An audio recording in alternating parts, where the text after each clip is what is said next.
भगवान भगवान भगवान तोरा गोरकी।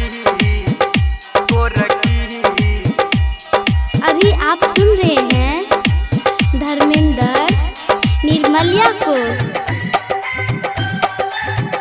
भगवान तोरा गोरकी फुर्सत से बनल कहूगे।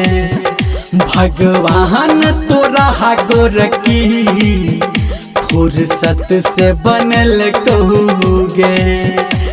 के चांद गगन के नाम जान तोहरा सजल कहूगे। भगवान तोरा गोरकी फुर्सत से बनल कहूगे।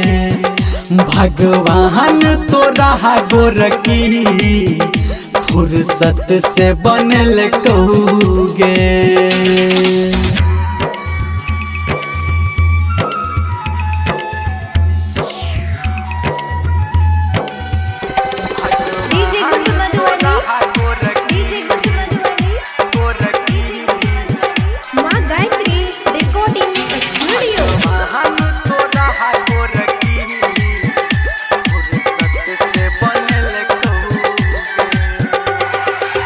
देख देख जारो तोरा जमाना हमारा बना ले अपन दीवाना। देख देख जारो तोरा जमाना हमारा बना ले अपन दीवाना। हमारा बना ले अपन दीवाना। तोरा सजल को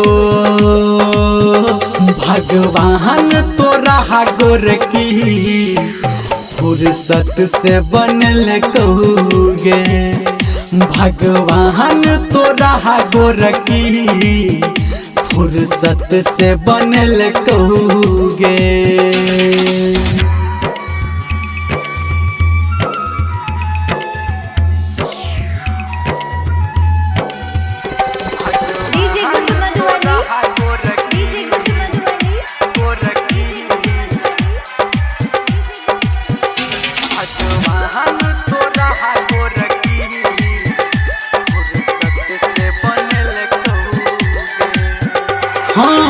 नजर से अपना बान चला दे दिल में बसा के काम चला दे।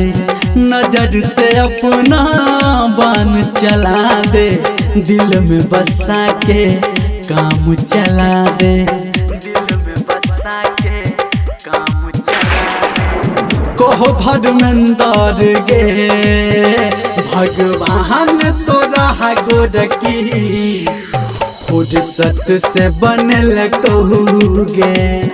भगवान तोरा गोरकी फुर्सत से बनल कहूगे। भगवान तोरा गोरकी फुर्सत से बनल कहूगे।